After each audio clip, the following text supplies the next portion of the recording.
Number 10, Ons Jabeur. Number 9, Caroline Garcia. Number 8, Maria Sakkari. Number 7, Marketa Vondrushova. Number 6, Elina Svitolina. Number 5, Jessica Pegula. Number 4, Coco Gauff. Number 3, Arina Sabalenka. Number 2, Elena Rybakina. And number 1, Iga Swiatek.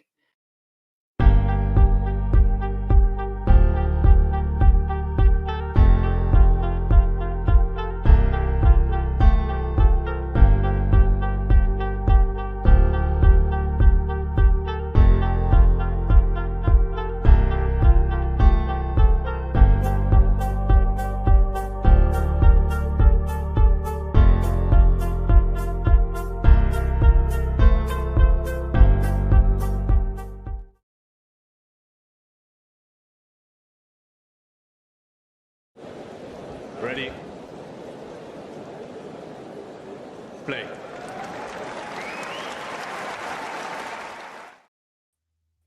Well, hello there, and welcome to ATP Weekly, I guess.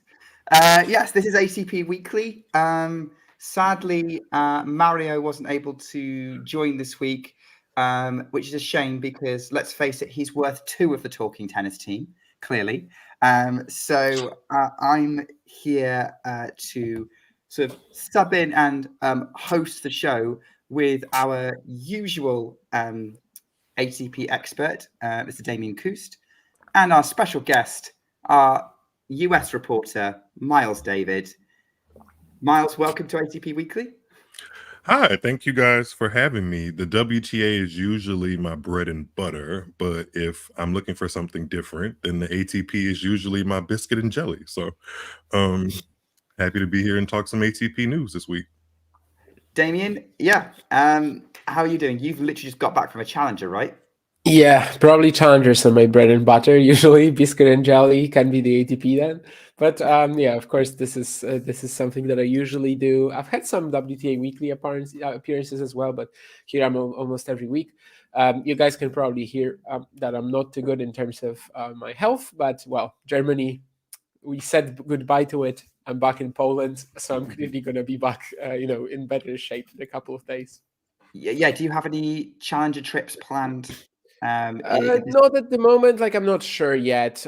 There's definitely going to be something like in the sort of future, maybe like June, May. I have a couple of ideas already, but February probably nothing nothing more. I will probably look for something March, April, but I have no idea what it will be yet. John is trying to convince me to go to Estoril as well, the ATP 250, and you definitely should. I kind of want to because, well, apparently my accommodation would be free, so that would be good. However, as like a part of, I'm just more interested in doing content and challengers. However, I feel like 1 trip a year, I think that could be good. So I'll probably go if other commitments don't stop me. But hopefully, I would squeeze in at least 1 more challenger until then. But yeah, I just returned from Koblenz, indeed. Speaking of squeezing in, I was very impressed by watching you grab a quick refreshment from your fridge during our 30-second countdown. Yeah, I already know what I can do, during these 30-second countdown. I have it lined up. I know I can pee. I know I can grab something to drink. Yeah, everything is already, so mechanical. Is that tea you're drinking to help with the under the weather? It's juice. I actually bought something to have some vitamins in because I've been traveling all day and everything I ate was like McDonald's and like a candy bar. So I bought some juice in order to get some vitamins in without actually having to prepare some vegetables.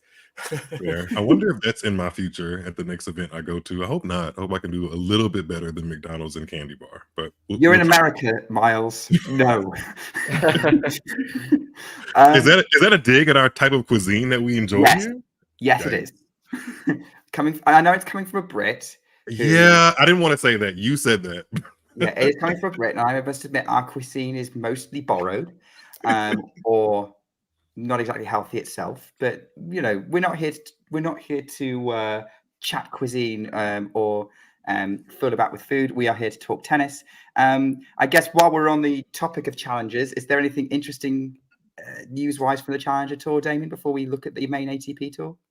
Hazemnaf, the first player from Syria to win a challenger main draw match this week, and he also went to the semis, scoring this amazing comeback against Oskarotte, who actually was his like training partner a few years ago, because Hazemnaf is a refugee from Syria who is living in Germany, actually just an hour away from Koblenz. So a lot of people supporting him in that event, and basically the crowd started treating him as like theirs after a while. So it was definitely quite fun. I think that was perhaps like the biggest story, let's say, for people who don't really follow the challenger circuit, because for like someone who doesn't watch the challenger tour, the fact that Yuri Rodionov won Koblenz is not going to mean much, right? Like, I mean, they're not going to care about that, or the fact that he returns to the top 100, like that's not a big. But the one, Hazemnaf, the refugee living in Germany, that's actually something that I feel like every tennis fan can actually enjoy and be interested in at least a little bit. Yeah, definitely. So he's a player to watch then, coming up, or is this going to be a nice? The story is really good. The game, I'm not too sold on. Like, he definitely has amazing touch. I think he definitely looked much better than in my previous experiences watching him, which was on much faster courts. Koblenz is like a slow-ass indoor court, and I think he did have a lot of fun there, and also like had this really magical feeling to his run. He played with house money, and he really showed it. But honestly, even against Nakashima in the semis, he was actually holding up pretty okay. Like, he was putting Brandon on the back foot quite a lot. So I'm open to it. I think it's gonna be tougher outside of like specific events, specific conditions, but I'm open to it. I definitely have sort of raised my bar for him already after this week. I wasn't really thinking much about him coming into Koblenz, so that's good that I also had the chance to revisit my thoughts on Hazemnaf's game. Well, another player that maybe we weren't necessarily thinking a lot of is someone that, like the Spanish Inquisition, you don't always expect to show up. And that is Alexander Bublik, who has won the Montpellier ATP 250, just stepping up a rung on the tour. Comes from a set down in every match that he played in the draw to win. Yes, Damien, Bublik has done it again. Yeah, that was the first in history, right? That was the first in history to win an ATP Tour title, coming back from a set down in all his matches.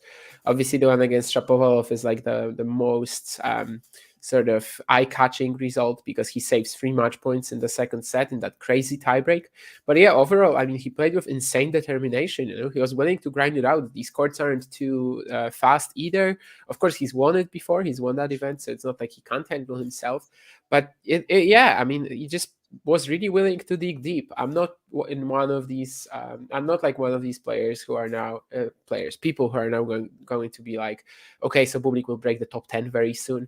I think while we are seeing his very motivated version, like, we are still seeing some limits to what he can do, for sure. And part of that is actually this week. I mean, he wasn't dominating his opposition, However, it's definitely good to see him like this. I think all in all, despite his, let's say, character flaws, I think tennis is definitely much better with Bublik in it, and Bublik, motivated, Bublik focused, because he is a very entertaining package as a whole, both, personality and game.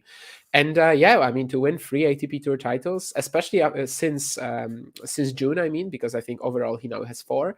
It's absolutely massive, and he's actually since June, since the grass season, only Sinner, Djokovic, Manarino, and Bublik have won at least 3 ATP Tour titles, which is a pretty crazy group. Alcaraz hasn't done it, Rublev hasn't done it, and someone like Alexander Bublik actually has. And of course, he also started his sort of career with like a 0-4 finals record or something like that until he got his first title. So it's actually a big change as well. But yeah, overall, just the fact that he was so willing to grind, and also like was really good on the defense in many occasions. He was like luring Chorich to the net. Very, very different, really. Matthew with a funny comment there, but very different from the Bublik that we usually know. I think it means something.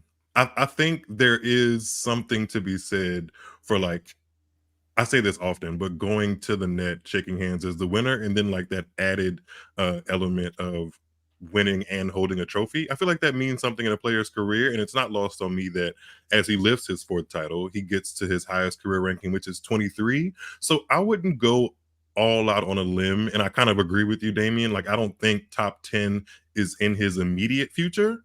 I think some of the areas of improvement in his game definitely showed this week, but at the same time, he was the person lifting the trophy at the end of the week. So I could see a top 15 crack for him this year, especially if he finds his form on the grass this year. It's just that I don't think it's ever going to be anywhere close to a week in, week out type of performance that I would expect from somebody that's going to get in the top 10, or at least something more consistent. Consistent isn't the name of the game when it comes to Bublik. So we'll see.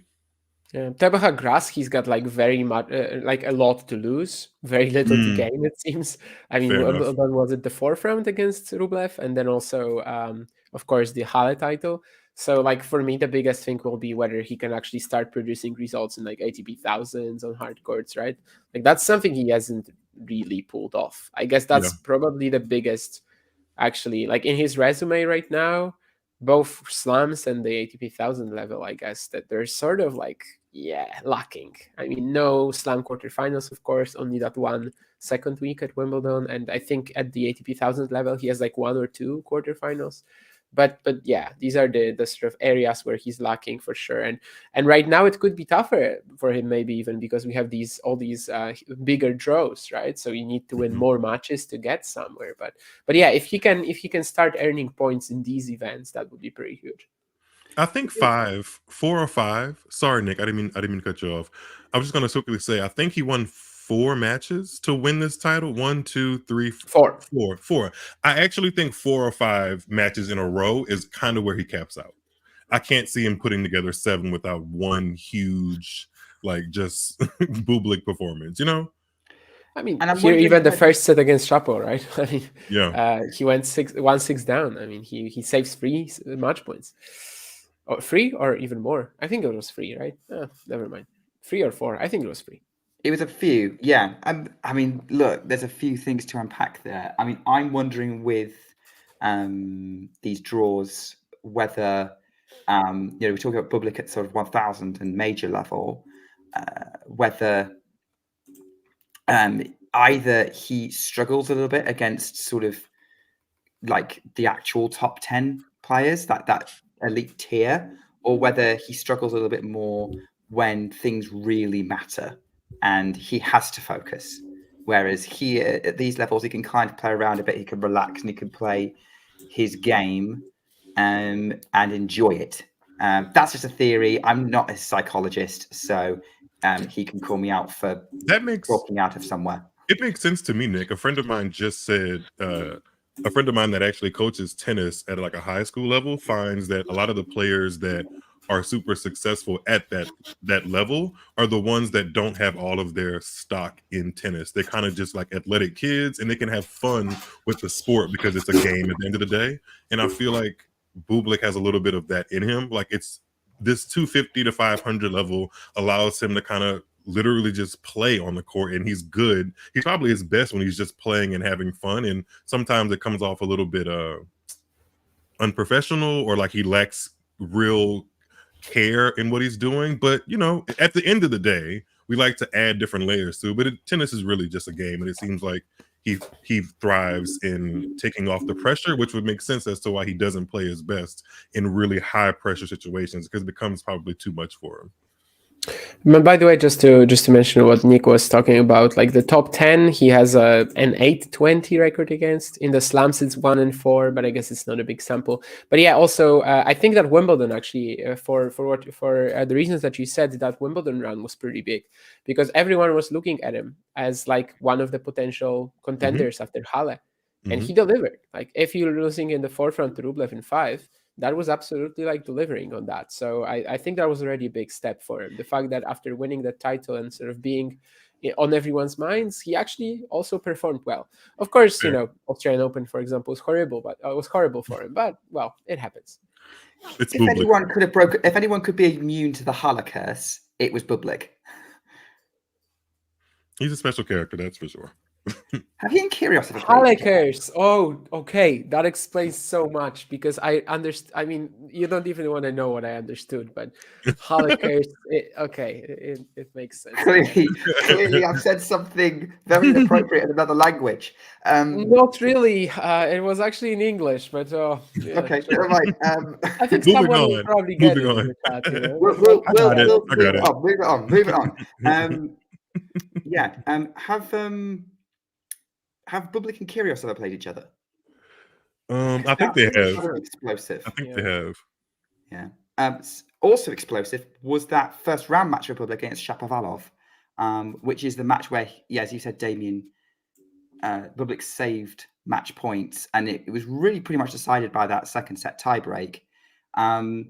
Any positives for Shapovalov from that? Yeah, sure. I mean, I think he was playing pretty well. He did lose a lot of momentum after that second set tiebreak, which is understandable. But yeah, he did push Bublik, especially in that second set when Bublik started playing. He did keep pushing him. So it was still a good week. I think Chapo is playing Gaston again now, so it's gonna be pretty fun. But yeah, I also checked, and this is the only match between Kyrgios and Bublik so far. But yeah, he's gonna play Gaston again, so he should feel very comfortable in the matchup as well. Again, round one, and he crashed him last week, so that was definitely so much better than the first Chapo showings in Hong Kong and the Australian Open. I don't feel too much different about him just because he beat Hugo Gaston in the first round of Montpellier. Not yet. He needs to really do some just flat out some more winning for me to kind of feel like, oh, this is a confidently striding Shapovalov. Not quite yet, but a win is a win. So I'll give him that. Is Borna Coric starting to confidently stride again? Because that final run's put him back in the top 30, which I didn't realize he dropped out of, but I lost track of him for a bit because he wasn't really doing a lot last year. I don't think it's a stride, but I do think it's a brisk walk. Yeah, last year he was like all about like some random runs, somehow in very fast conditions, usually like Madrid, the altitude clay, and etc. And that was kind of surprising, but I guess it's the post-injury Coric with that improved serve, But yeah, it's back-to-back finals as well, because he made that final in Otinielu-Volnanev the week before in the Challenger. He loses to Leandro Ridi there. He was actually struggling physically a little bit, but I think especially in that Belgium run, he showed a lot of like grit, determination. He is such an awesome competitor. Even when he was down and out on a few occasions, especially I think Kamil Majchrzak in the second round was outplaying him, but even Felipe Meigani Alves for a while, he was really able to just start producing and sort of keep himself in the match with good serving as well. And then he goes to Montpellier and actually wins all his matches somewhat like easier, So I think it was a good example of using the Challenger Tour as like a springboard to get more match rhythm, and then actually succeeding. He almost pulled off the Yibing Wu around this time last year, because around this time last year, Yibing Wu lost in the Cleveland final and then won Dallas. So lost in the final of the Challenger and then won an ATP 250. Coric almost does it. But yeah, as a whole, of course, yeah, absolutely. I mean, he got his game back. He got the match rhythm back. So that was a very good couple of weeks. And as I said, there's a very good example of using a lower quality, if you may, event to get into shape and then actually hit back on the bigger stage as well. Yeah, big. Yeah, I think. Yeah, let's see how he does. I mean, Coric we know has a player with a pretty decent upside, but maybe not necessarily the highest ceiling out there level wise. But obviously has some good wins under his belt. Has a 1,000 title. Can't argue with that kind of CV, really. It has kind of changed, I think, post injury. Like with the way he was able to improve his serve, and in that Cincinnati run, suddenly hit through his forehand. Like he actually is a bit more up and down now. But at the same time, yeah, his peaks have been higher, and he managed to get that ATP 1000 title, which probably like a few years ago. Well, he did reach that final in Shanghai, but it was of course a pretty straightforward loss against Novak in that one. But I do see what you're saying, Damien. Like I do see a difference in his game. It's if you watch hard enough, it's definitely noticeable that he's playing more aggressive, and sometimes with aggression, like you said, you you miss more, and I don't think that was something that he was used to in his game. But I think based off of his high level, although it's not top 5 ceiling, I think it is top 15, top 20 ceiling for sure. And because of that, I actually want to see him win more so he can kind of get out of that ranking where he's not seated at the big event, because maybe that's a selfish reason, because I don't want my best players to, or my favorite players to meet him in the first round.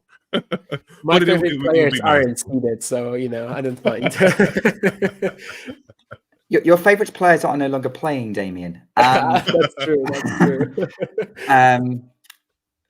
Someone else who might not be playing for a while, Holger Rune, had to withdraw from his semi-final against Chorich with an arm injury. I don't know anything more specific than that. Hadn't looked convincing that week. This week. I don't think. Up to that point, and so maybe the injury was a factor in that. But yeah, where is Holger Rune at the minute? Because he's kind of stalling. I can tell you where he is. He's preparing for that. What is it called? That Slam King 6 or King 6 Slam that was just announced with Djokovic, Rafa, Carlos, Medvedev, and Yannick Sinner. So maybe he's preparing himself for that. I have no idea what that is. Yeah, somebody mentioned it in the comments, so I guess only me and Matthew are privy. But it's exhibition event or something coming later on in the season, probably after the U.S. Open. But it was just announced today, so maybe that's what his mind was thinking about that. Like the Saudi Arabia thing. Yeah, I think that's it. Okay. I saw it on Twitter. I just didn't read the name. Yeah. Hopefully it's a factual thing. Hopefully somebody didn't just spend all that energy in there's definitely something in Saudi Arabia. Okay, I don't know who plays it, but Nadal for sure, because he's an ambassador for them essentially. So when is this event? Post US Open later in the season. Is it? October. What does that say? Yeah, October. Yeah, October. Yeah. So it doesn't matter really then. But it's a good poster. Sure. It is. I think except like the naming of it would be perfect if Holger had actually won a slam by now, but maybe he does it in 2023. I mean, 2024. 2024. Yes. Wow. Who do we have really who could have stepped up for him here? So, maybe they wanted to do 5 kings, or maybe 6 kings is actually based on something in Saudi Arabia. Yeah, I'm imagining. Yeah. Maybe another Grand Slam champion. Yeah, just dig Stan Wawrinka out. Andy Murray is also a good option there, maybe. Yeah, but he wouldn't be competitive. But anyway, let's not get into that. Anyway, Holger Rune. I did not say that. If anybody clips this, I did not say that. I got a lot of heat for asking a question in Andy Murray's comments the other day about his level, and I did not say that. I saw that was like people actually kind of misinterpreted it a lot, like what you said. That was weird. It wasn't like the Tomljanovic thing, where I actually think there was some fault in on your side as well. Whereas here I was like, okay, but like he just wants to know where Andy thinks his ceiling is right now, and like what his best performance could be, and it's a fair question.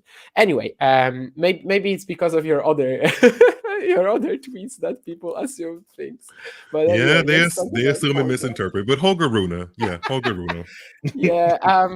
Honestly, I just remember saying before this event, or maybe like after the Australian Open, it would be amazing if Holger Rune in like March, May, April is back where he was last year. Like that's literally where he wants to be right now, which is a bit sad, I guess, because it would mean that he didn't do any progress. But actually right now he's actually worse than he was last year, probably. Of course, last year there was also an injury concern in February. He, I think, had an elbow issue against Gies Brouwer in Rotterdam. People don't really remember, and honestly, I didn't really remember before checking it, that his Indian Wells in Miami kind of sucked. Like, I didn't actively remember that he did something there. I was just like, where did he even reach? Like, he wasn't great, right? But then the European clay season, he hits it so hard with the 2 clay ATP 1000 finals. And I just want to see that, I want to see him get back to that level, and then we can actually start talking about him going forwards. Whereas right now, just feels like everything that's happened since, it's been him going downhill a little bit, at least, of course, with some brighter moments, the ATP finals, Paris. But I just want to see him make an ATP 1000 final on clay again or something like that.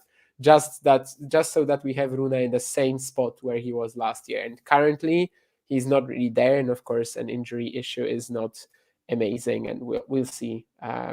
Specifically, of course, for any player, an injury issue is horrible, but for him specifically right now, it is really hurtful if it is something serious. Those points in Monte Carlo and Rome are going to be here before you know it. They really are. We talked about, I guess it doesn't hurt him in the sense that he may not lose big points from this injury, but he's missing the opportunity to gain big points. And,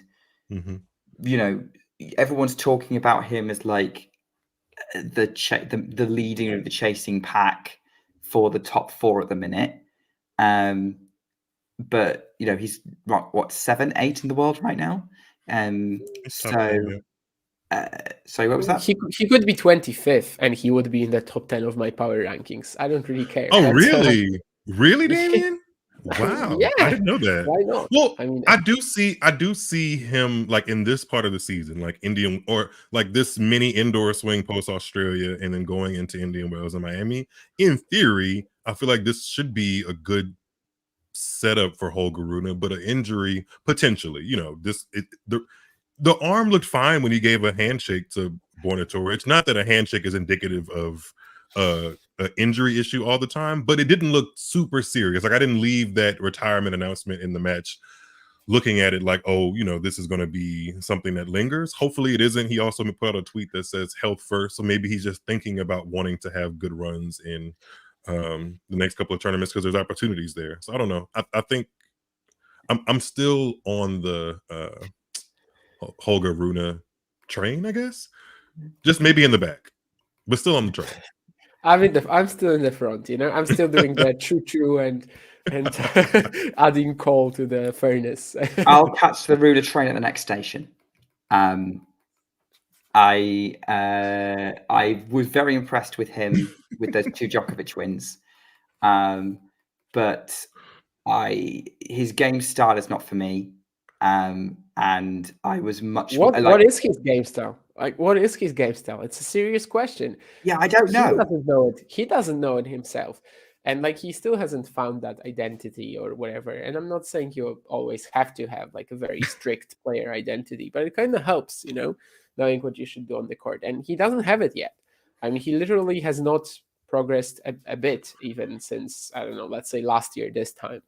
And it's a bit of a shame, but I mean, the talent is still there. And when he was, let's say, this age, a lot of people were writing Sinner off as well. I mean, I do think in a couple of years he should probably get to, I don't know if a Grand Slam champion, but just being back in contention for the big stuff. I remember at Australia, like people were putting Rune ahead of Sinner in their power rankings, and I thought they were insane. This year's Australia? Yeah, there was a couple of people who did that. Yeah, that's too much. If you had Rune 5th, maybe even I did, I can't remember. No, I think I had Rune 6th. But if you had Rune 5th, it was fine. But in the top 4, no, that was too much. Yeah. I think there was a couple of people I talked to who were like, yeah, they were putting Rune ahead. I was like, really? At that, and I'm not saying it's never, but Holger Rune is in a questionable place right now. And so is his train, yes. We'll see where it is. Like maybe the train's kind of has reached a hill right now. He's playing Rotterdam next, right? Oh, we'll see. But we'll see. Yeah, I think so. That's the plan. Is that this week? No, that's next week. Okay. I got nervous for a second. No. We're all about. There's only one topic that matters this week, Miles. But before we get to that, obviously we talked about Bublik. It was the only good news story for Kazakhstan because in the Davis Cup, Kazakhstan narrowly lost to Argentina. Damien, do you want to tell us in a way, I mean, in a way, that's not a good story for them. But at the same time, that would have been upset of the weekend. Like that would have been absolutely unthinkable for them to win 3 points there. Without Bublik, with Shevchenko still unable to compete, of course, there's going to be like a waiting time. They go to Argentina, they go to Rosario, they play on clay away. And yeah, I mean, Timofey Skatov peaks out of his mind. He beats both Echeverry and Cerundolo. There's a lot of talk in regards to whether Echeverry should have played, because apparently he was, like, I don't know, fatigued or whatever. Well, I don't know if fatigued is the right word, but maybe he was, like, I don't know, just not ready physically 100%. But anyway, there was a lot of talk about that. Of course, in the fourth rubber on Sunday, Skatov manages to defeat Fran Cerundolo. Again, a great win. He just out-bullies him off the ground, honestly, besides the serve. And then you have to play the final rubber, where you have Sebastian Baez stepping in instead of Edge. And of course, Dimitri Popko, like, once again, kind of has no chance. But then again, Popko over the years, I think he's shown that with all his problems, including the fixing, but also the mental stuff, he actually is a damn good tennis player when he tries. And yeah, that was just an insane match with all that sort of ridiculous atmosphere that was there in Rosario, of course. Popko served for the match. Popko also had 2 match points at 6-4 in the tiebreak. And it was pretty crazy. Popko recently played a final in Buenos Aires as well of a challenger, and he lost to Gonzalo Bueno playing a horrible deciding set tiebreak. So it was kind of familiar territory for him. And I was expecting him to choke. He goes down 1-4 in that tiebreaker. And actually from that point onwards, like, Baez cannot put a ball into the court for a few points. So I guess the credit still goes to the Argentinian, because from 4-6 down, after literally just 5 horrific unforced errors in a row, he actually starts, like, he keeps trusting his forehand, and he suddenly punishes all these mid-court balls. Of course, Popko wasn't, like, too aggressive on these points, but again, that's something we're used to from him. But yeah, the atmosphere in that match was definitely insane, and just the upset would have been just ridiculous. The fact that they were able to win 3 points, because you do think that, I don't know, let's say Skatov can snatch one win, or something crazy might happen. Popko might beat one of these guys, or maybe the doubles can be won. But just to combine 3 points away on clay without Bublik, without Shevchenko, that kind of felt impossible for the Kazakh team. It was a bit of a shame, honestly, for me that this didn't happen, because that just would have been the story of the weekend, the upset of the weekend for sure. And well, in the end, of course, Baez really becomes the hero, who easily could have been, well, not the villain, but easily could have been one of the guys who, one of the perpetrators, and one of the players who actually made Argentina lose it. Because if he lost to Popko in that deciding rubber, like, that would have been a horrific loss for him. And he's defending that Cordoba title now. But all in all, I mean, he's going to take a lot of confidence out of it. And once it came to the crunch, and, like, really came to the crunch, so much points down, he actually kept trusting that forehand despite misfiring, like, 3 previous balls on it. So kudos to him. But yeah, that was one of the wildest runs, definitely. Is Cerundolo still going to be with us? Is Cerundolo still going to have a good season? Because I'm getting some questions from his performances. Which one? I mean, Juan Manuel, no. Fran, probably, yeah. I mean, Fran is so up and down anyway. I think he's just going to combine, let's say, just randomly, he's going to win 5 matches here, 5 matches here. No, well, 5 matches maybe is a stretch, but like 3-4 matches here, 3-4 matches here. I think he's going to be eventually fine. And by the way, to Ghosty's question, Shevchenko will have to wait, yes. I don't know when exactly he gained his citizenship, and I think it's 2 years after that. There are some exemptions to be made. So maybe the ITF will give him an exemption. That I cannot really know. But yeah, that will depend. If there's no exemptions, it will depend on when he gains citizenship. And from that point, he has to wait 2 years before being eligible for Davis Cup for Kazakhstan. How is he able to play for Kazakhstan? Because I saw him today. He's playing under the flag at Marseille. But how is he able to play without actually being a citizen? I mean, he is right now. We know that he's a citizen, but I don't know when he started being one. Because he started representing Kazakhstan in Montpellier. But is that the point where he becomes a citizen, or was that 6 months earlier? I have no clue. Gotcha. I get what you mean. This was like in the works for a while. Like the first real info that we had about this was like maybe late 2022. I know that in September, actually, Shevchenko told me that's like, very soon. It's going to happen very shortly. So maybe then he was already a citizen. I'm not really sure. But certainly, at least, in the rules, it says that you have to be a citizen of said country for 2 years in order to play Davis Cup for them. So that's going to be, or there are some exemptions as well. Like I the bet if he ITF starts program. winning, it's going to make an exemption. I don't know. I mean, maybe the ITF could grant him one because, it's a very different situation than usual. It's not like really, well, maybe also money-wise, it's a decision, a financially backed decision, but mostly it's just to escape the negative consequences of the Russian nationality. So I think that could be looked at maybe like a bit of a cause for that exemption. I don't know. I mean, he was not that Russian to begin with, not living there since he was like 10, but I don't know, maybe the ITF is going to look at it like that. But anyway, I mean, we'll see. If he starts winning and suddenly becomes a top 10 player winning a Masters 1000s, he'll find his way to Davis Cup, I'm sure. Yeah, but it depends on how strict they are with the rules, and how heavy you can lobby the ITF for it. So obviously, we're talking about the absence of Bublik and Shevchenko probably didn't help Kazakhstan. Popko did his best to put them into the World Group Finals. Party really wants Jethro on this podcast because, I think he would just be overjoyed with seeing a clutch Sebastian Baez win.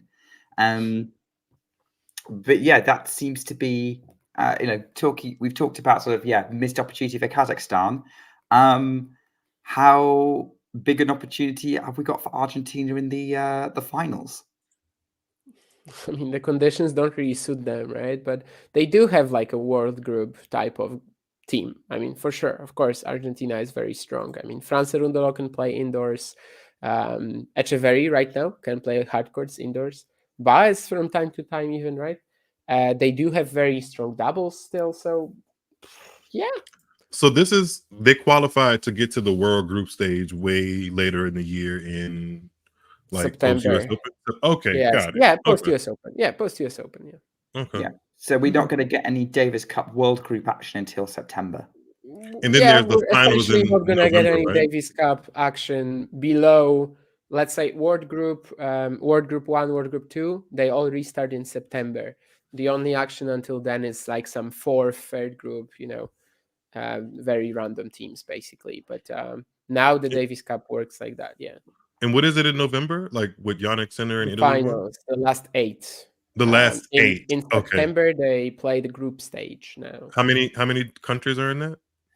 16. Thought so. Okay. 16. Yeah. So the 16 countries participating in the World Group are Italy because they're defending champions.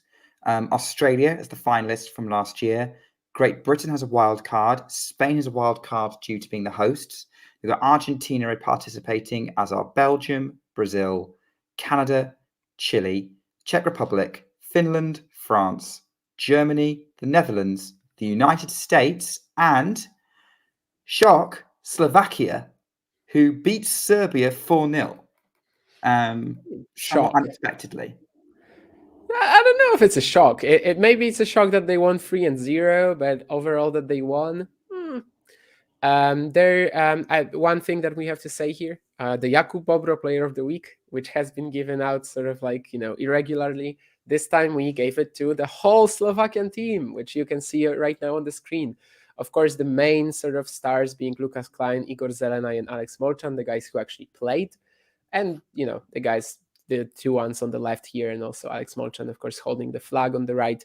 But Lukas Klein being the main sort of force behind this. Such an awesome start to his year. He was outplaying Zverev for 4.5 hours at the Australian Open in the second round. And now he also beats Kecmanovic here. Indoor clay is actually pretty good for him. I'm not really sure why the Serbian team went for it, but I guess having Lajovic on, they didn't want to go for hard courts. But indoor clay definitely does not hold off Klein at all. Sometimes it even helps his forehand, which can be a bit wonky when it's like super fast. And I think he especially played so well against Kecmanovic, and then as well with Igor Zelenay in the doubles. Zelenay is like almost retired by now. He has 46 challenger doubles titles. He's an absolute legend, but right now he just plays very sporadically. This year, I think he's only played one doubles event. It was actually an ITF along with Lukasz Pokorny, who's also here on on the photo. Pokorny played a dead rubber against Laszlo Djere, where Djere retired, but of course by then it didn't matter. And Alex Molchan as well, winning a match against Dusan Lajovic. Not a great sort of patch for him recently, but Ghosty will be very delighted about it because he's been a big fan. Oh yeah, and he's already Alex Molchan. He's been a big fan of Alex Molchan since the match against Grigor Dimitrov at the US Open. Molchan beat Lajovic from a set down, so he was also, of course, key here. So the story was that they won 3-0 more so than they actually won. But certainly Slovakia has a very dangerous team, and especially if Klein can keep performing as he has been so far in September, he can be an absolute force for them. Of course, it's that different format in the group stage as well, right? It's not a best of 5, so he's only going to be able to play, one singles, one doubles tops. They could use having a better doubles team because Zelenay really is on the verge of retirement. But if Klein and Molchan find a season where they are at their peak of their powers, they could be absolutely very dangerous also in that group stage or even in the quarterfinals. Molchan has had some big indoor results in the past as well, so it is possible. It's just that, of course, right now theoretically both these guys are outside the top 100. Well, theoretically, practically they are, but yeah, it doesn't have to be, let's say, the ceiling of theirs. And that was a big story. And of course, we gave that to them, the Jakub Bobro Player of the Week award, because if someone doesn't know, our late friend Jakub was from Slovakia and would have surely enjoyed that. We actually, on the Challenger podcast, we always talked about the Slovakian Davis Cup match and also the Polish Davis Cup match. Just randomly, even though it wasn't really relevant. I remember we always talked about that. And even last time on the show, I actually mentioned the Davis Cup team for Slovakia. So that was definitely quite a story that they were able to dominate Serbia like that. Yeah, it was. And, okay, shock may be a strong word, but you're right. On paper, Serbia had the stronger team. They have Kecmanovic and Djere are both top 50 players, right? Yeah, Jared didn't play though, but he only played the dead rubber. I mean, clearly wasn't feeling. Oh yeah, Lajovic as well has got some clay court pedigree in his career. He's got some good results on clay. ATP 1000 final. Djokovic. At one point, okay, it wasn't Djokovic's best, but still winning against Djokovic. Kecmanovic, we know when he's on is good. So I am with Ghosty on the Molchan train. I do think he's a decent player on his week. Obviously, that fight started with Grigor Dimitrov he had at the US Open, and was it Dimitrov? And he's been to 3 ATP Tour finals. I think he definitely had opportunity to make things difficult in the rubbers he was playing for his opponents. But obviously, maybe we've been sleeping on Klein a bit, especially given how he pushed Zverev and could have won that match in Australia that they played. Maybe a lot of people like me thought, I certainly thought that it was a one-off peak, but hey, maybe we're going to see more exciting things from Lucas Klein this year. I hope so. I mean, last year he had such an amazing top 100 opportunity because he was defending 23 points until May, and he completely blew it. I think he really let it get to himself. And now that he's not that close, he's playing freely again. And if he doesn't lose the belief, I think he's going to make it. I am definitely enjoying this start to the season from him because suddenly everyone is on board of the Klein train.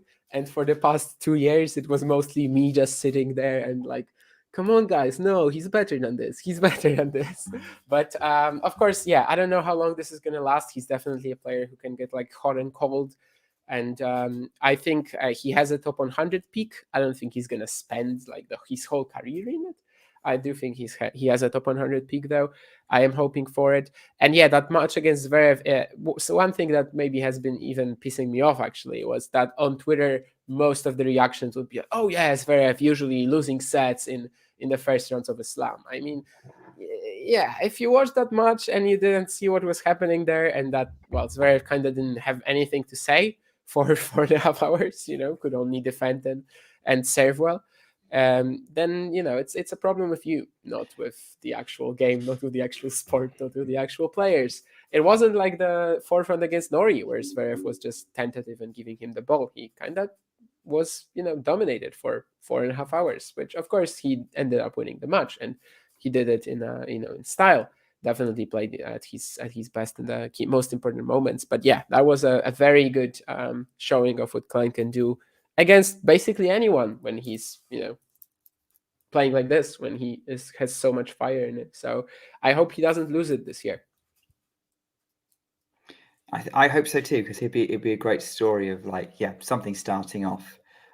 Speaking of things starting off, the Dallas Open is getting underway. I don't know, has the main draw started yet? Like officially, I know that we've still been having qualies, but I don't know whether. I believe the first main draw match of the tournament starts in their evening session later on today. It's like 30 minutes, more or less. Yeah. Minutes time. Okay. So yeah, Miles, obviously you are going to be our man on the ground in Dallas. Yes, yes, I am. Which is exciting. I loved the preview that was made, especially as, despite my age, I got the reference. But yeah, Miles, talk to me about your thoughts ahead of the Dallas Open. And can I get a new thumbnail for that one? I hate what my mouth is doing. The producer, I gotta talk to the producer about that one. My thoughts about the Dallas Open. I am excited to go. I think there is a lot of talent, especially if you're an American tennis fan, that's going to be on display there. The draw shaked out pretty well, I think, for all of them to kind of get some matches under their belt and showcase that. But I'm excited. I'm excited to be the man on the ground for talking tennis, and hopefully we get some good content and information out of these players, and we get a good winner or a good story like we got last year with Wu Yibing, who's unfortunately not even in the draw. So I noticed that when the draw came out this weekend, I didn't see his name. So he's still on the sidelines with injury. But the names that are in the draw are looking good, and I'm excited about it. Yeah, should be good. So I think also, if you're an American tennis fan, pretty much all the top American men are there. I think there's only like one or two exceptions. Mm-hmm. It's basically all the American guys have gone to sort of warm up ahead of trying to get some big results in Indy Wells and Miami. Mm-hmm. And yeah, I think it's a good opportunity for any sports fans, not just tennis fans, to go and check out the best that the US can produce. And similarly also Australia, because for some reason Australia seems to have sent half their players to this one event. It's like the old Davis Cup days where literally the final was always the US versus Australia. I think the Australian men like coming to the States because there's a couple of tournaments they do that at. They definitely do it here and also in Atlanta, and then the Newport, Rhode Island tournament, and then Winston-Salem. There's usually a good representation of Australian flags. But as far as the U.S. flags, there's Francis Tiafoe. He's the #1 seed. He's definitely going to be he's highest billing of the tournament on the men's side. Then right after him is #2 seed Tommy Paul, also an American. And then the third seed is Ben Shelton, who's had a breakthrough in 2023. So, yeah. And also Chris Eubanks, he's seeded 5. And then there's also, he's not American, but Adrian Manarino's in there, and he's coming off the best season of his career. So there's a lot of good places to look in the draw and for the tournament. And he's part of that group of 4 players who are dominating the ATP Tour right now: Sinner, Bublik, Djokovic, and Manarino. With the ban was asking about Kudla. Kudla is still playing third set now against Moreno de Alboran. Yeah, I'm looking at this draw in Dallas, and I'm like wondering, what am I going to watch here? And if Mickelson plays Tiafoe in the second round, that's going to be that could be interesting. Chris Eubanks went pretty big on an ATP video. Chris Eubanks said that he believes Alex Mickelson is going to have a great breakthrough year or something along those lines. And I haven't watched enough of him to kind of make that determination one way or the other, but that'll be a good opportunity to do so if he comes up against Francis Tiafoe. So Yeah, I think he's like 50-50 against Francis, honestly, right now. I mean, Francis is. You think he's Yeah. 50-50? Oh gosh, Yeah. Francis, we gotta do better, Francis. He's so mediocre at the moment. Eek! But yeah, otherwise, I don't know. I mean, Kepfer Kovacevic, that's a very good one. They've played like a lot of times over the past couple of years. If Ethan Quinn can do something against Hijikata, that would be interesting. I mean, Ethan just made the final in Cleveland. He's probably going to get like a Wednesday start because it's an indoor event, so he should be rested up. We know Rinky is like a bit of a runner mostly. Like he kind of has his racket in his hand and runs. So there is a possibility, I think, for Ethan to do something there against Rinky for sure. And also Steve Johnson qualified today, which is quite exciting actually. Of course, right now he just plays such a limited schedule and only really plays events close to his home. But yeah, I mean, last year he actually won 2 challengers and was like much better than in the previous campaigns. So I would not be surprised with like a miracle Steve Johnson run here. However, that will of course be very draw dependent as well.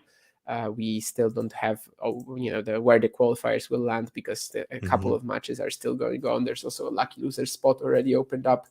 That lucky loser will face Chris Eubanks. Also in the draw. So that was that who was in the draw? Krunic? No, I think that's a WTA player. Yeah, Vukic. Alexander Krunic, yeah, is a WTA player indeed. But Vukic Eubanks, yeah, they were supposed to play for like the umpteenth time. Yeah, they have an interesting head-to-head. Last year they played like 4 times, I think twice in Delray Beach because they played in the final qualifying in the first round. But now Eubanks, well, I said something that wasn't technically right when I said that Eubanks is going to play a qualifier, a lucky loser. He's going to play either a qualifier or lucky loser. But yeah, that's where the lucky loser spot opened up with Vukic withdrawing. Yes, and I'm sure the lucky loser spot's going to go to Terence Atmani. I don't know how to pronounce that name. It's possible. He looked pretty good against Medvedev. Atman, I think they were saying Atman, Terence Atman. Maybe that's the English pronunciation, and I'm completely butchering it. Like the E should be more or less silent in French. The last vowels are very often, or not even vowels actually, just the last sounds are very often silent. So probably it is Terence Atman, but it has to be either him basically right now, or I think the loser of, depends. It could be Nava, or it could be then Moreno, Alboran, or Kudla if Nava wins. It's tricky, but basically he has a 50% of chance of getting in if there is still only one lucky loser spot open by the time the qualifying finishes. I just assumed he was going to get in because he was the top seed. No, that's not how it works, because that would just lead to top seeds in final rounds of qualifying throwing their matches. That's actually a Justin Gimelstob thing. The former coach of John Isner, he actually managed to get that change because he did that at Wimbledon in the 2000s. He just literally retired after like 1 or 2 games in his final qualifying round.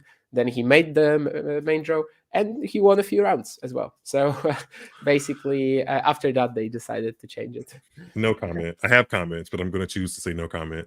I do have a question though, Damien. There's two American men one that I've seen a little bit of and one that I haven't seen, but I've seen his name talked about, and they're playing in Dallas. The first one I'll ask you about is Zachary Zvida of the US. He takes on James Duckworth in the first round. Do you know anything about Zvida's game? I know he's like 21, 22. He was kind of sort of in contention on the lower end for the next gen finals, I believe.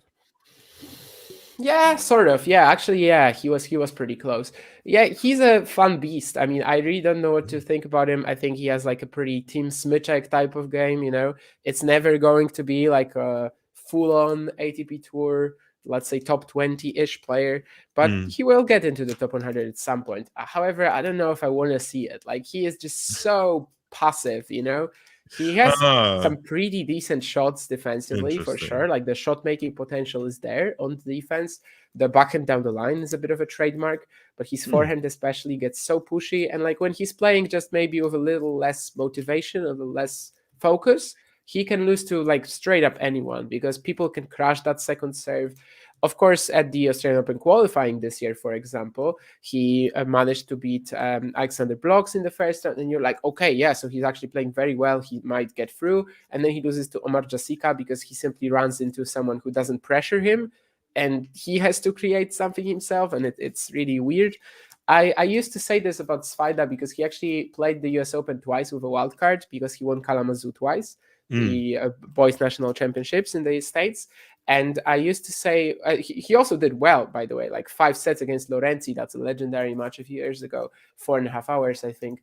But I used to say that when he showed up, when he was like 16, he had a very mature game for his age. But then it never really developed.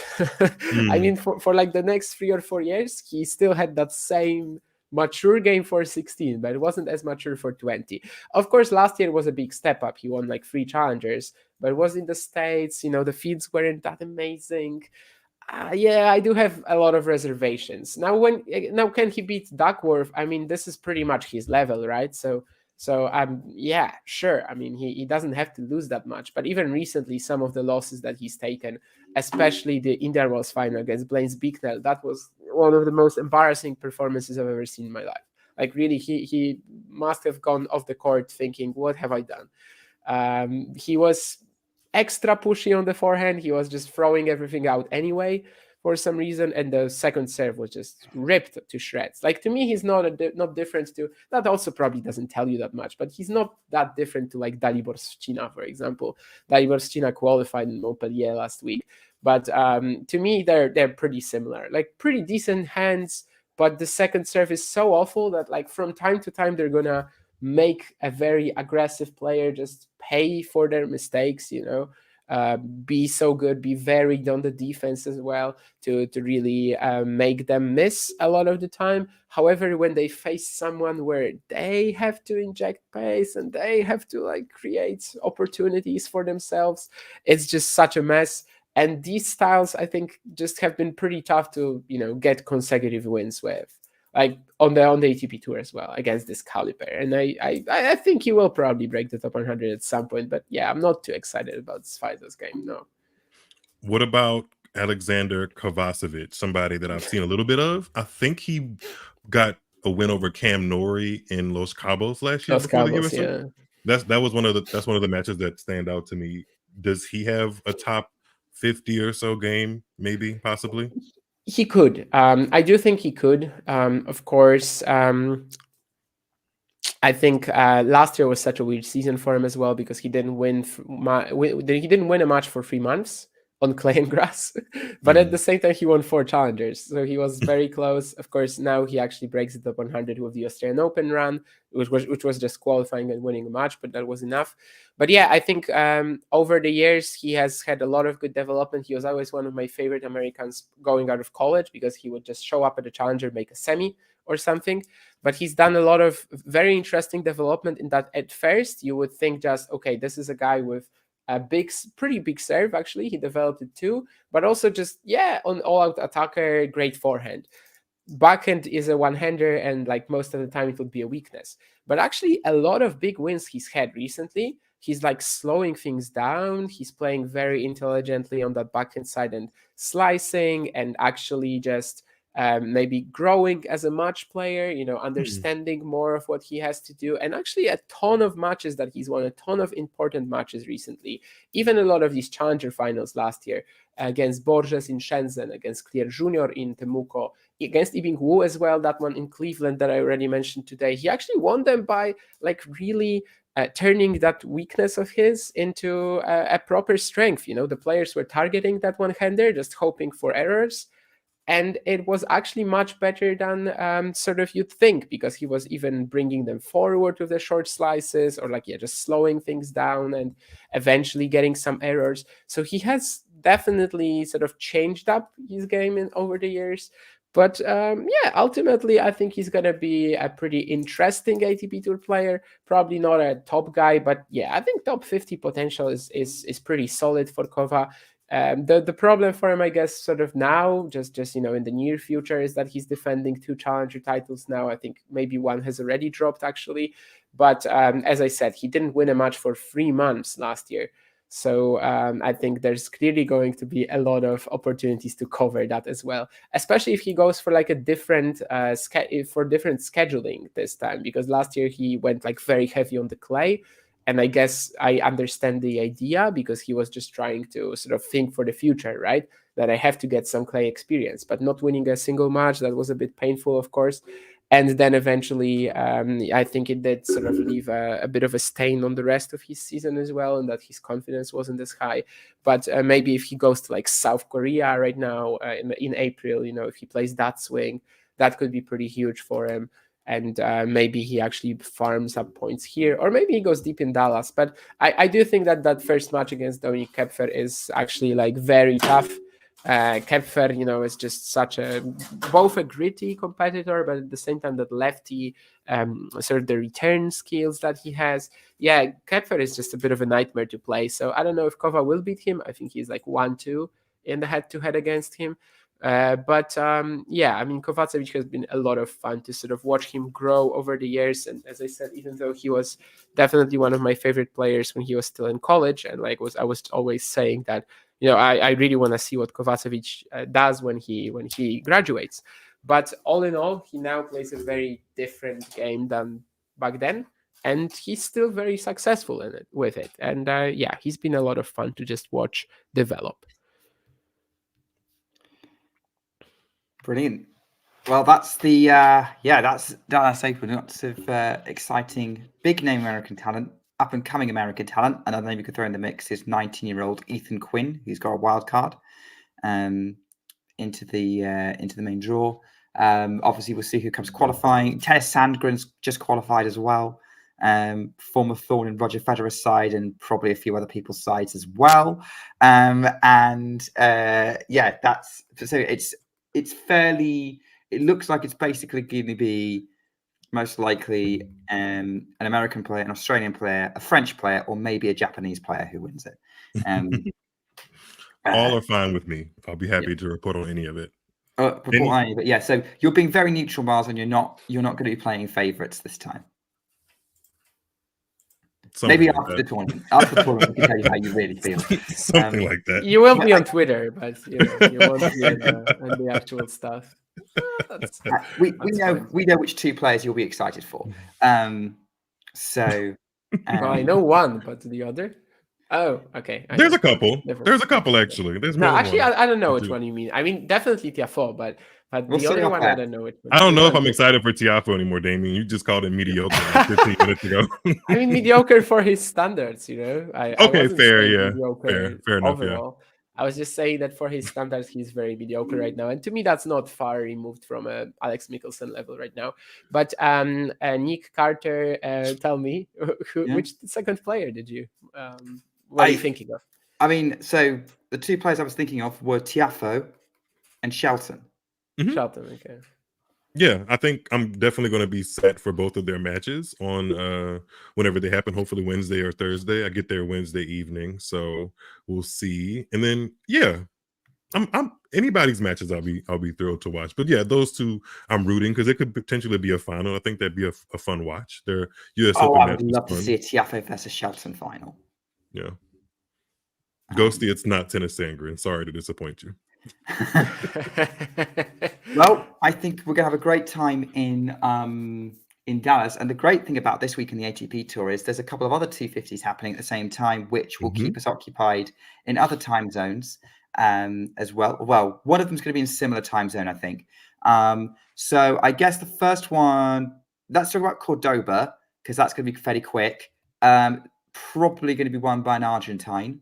Looking at the draw, Cerundolo was the top seed, then Baez, then Echeverry. So that Argentinian Davis Cup team riding high are going to be using that momentum to eventually crash into each other to try. Yeah, but then again, these two, can they be riding high? I mean, they both lost to Skatov, and they almost. I don't know if they will be riding high, but yeah, Baez, the defending maybe it's Baez. Yeah, Baez, the defending champ, I think he's gonna, especially if Delian beats Sabovils right now, like that would really open up the draw for Sebastian Baez, and maybe that's an option for him. I am very excited to see how Komesania and Navone do Of course, they were like one of the main stars of the Challenger Tour in South America last year. Navone winning 5 titles. I think especially Navone, if he can beat Carballes Baena, he would then have a rematch of a recent Buenos Aires final against Bagnis, but that would be like I think Navone could absolutely go on a run, and I think Comesaña now faces Tirante, who's a lucky loser.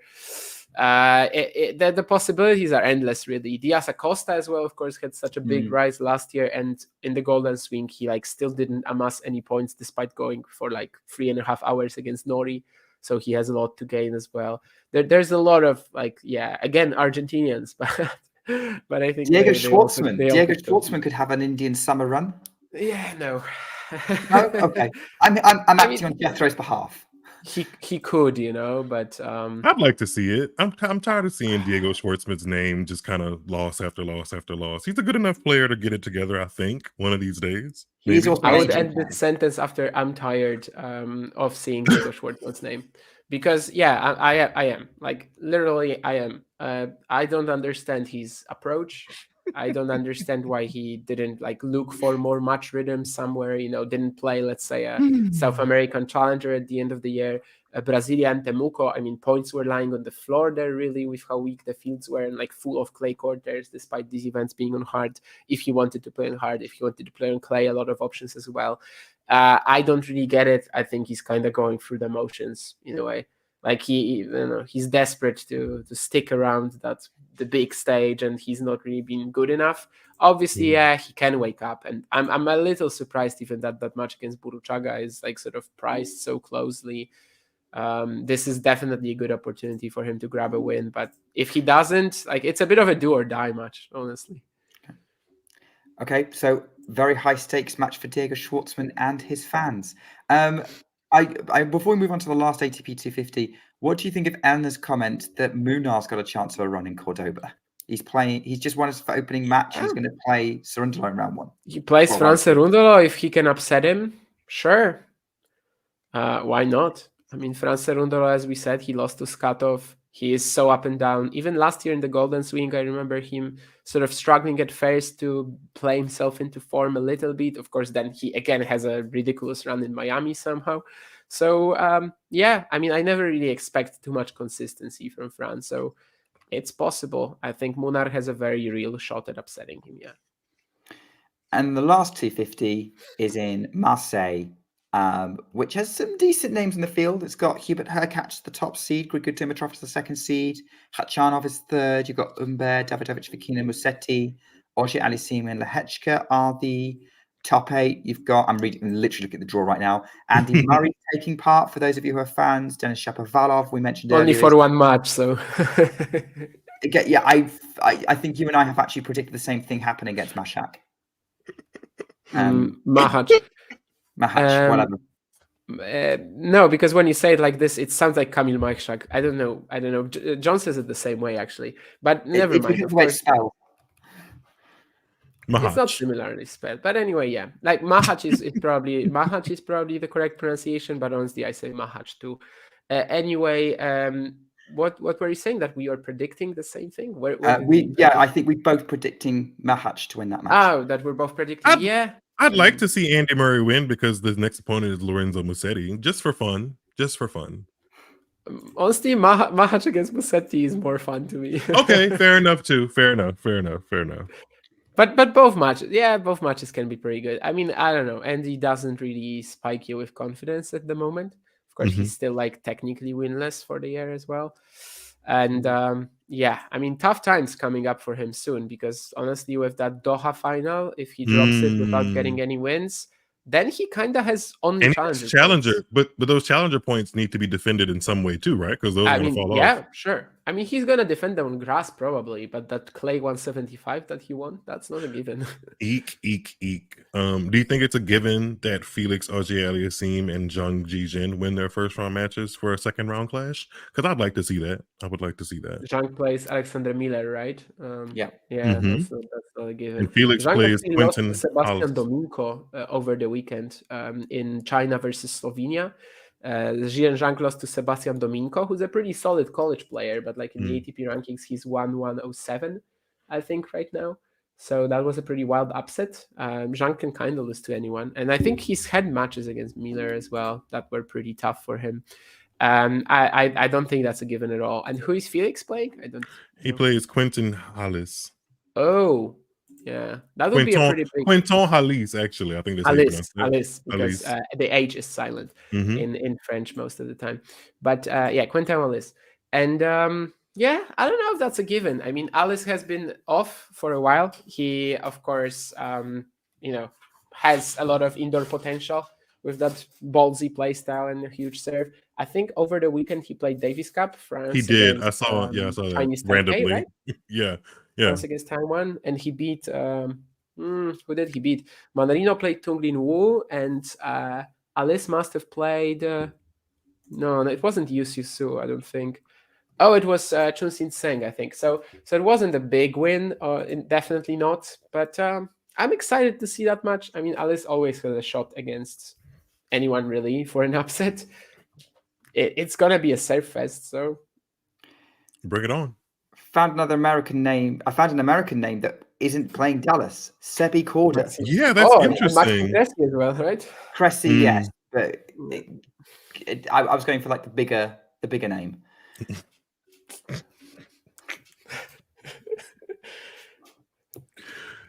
Never mind. Cressy has 6 letters and Corda has 5. Does that differ? Hopefully not. The one who more people have made fuss about Sebi Corda than Maxime Cressy. That's true. He's going to be dangerous indoors. Don't get me Cressy wrong. is defending a final. It's actually a pretty big story, because last year, of course, he reached the final in Montpellier, then does nothing for the rest of the year, maybe outside of the Rennes title. But those ranking points just fell off, didn't they? From Montpellier. They're going to fall off because Montpellier was held in a different week. Marseille was held in a very different week, like 2 or 3 weeks later from here. And Montpellier was held because last year, the thing is that last year, during Davis Cup, there were no 250s. And that's generally been how they want to do it. There's no 250s during Davis Cup. And now there is. Montpellier was during Davis Cup. So that's why there's a switch. And also Marseille is completely switched around. But yeah, Montpellier is dropping this week for Cressy. Actually, it's not that big a hit for him. Like it's about a 170-ish ranking, which might seem horrible. But honestly, there were a lot of moments last year when he was about 130. So it's not that big a deal to me. I mean, he still is guaranteed to play like most challengers.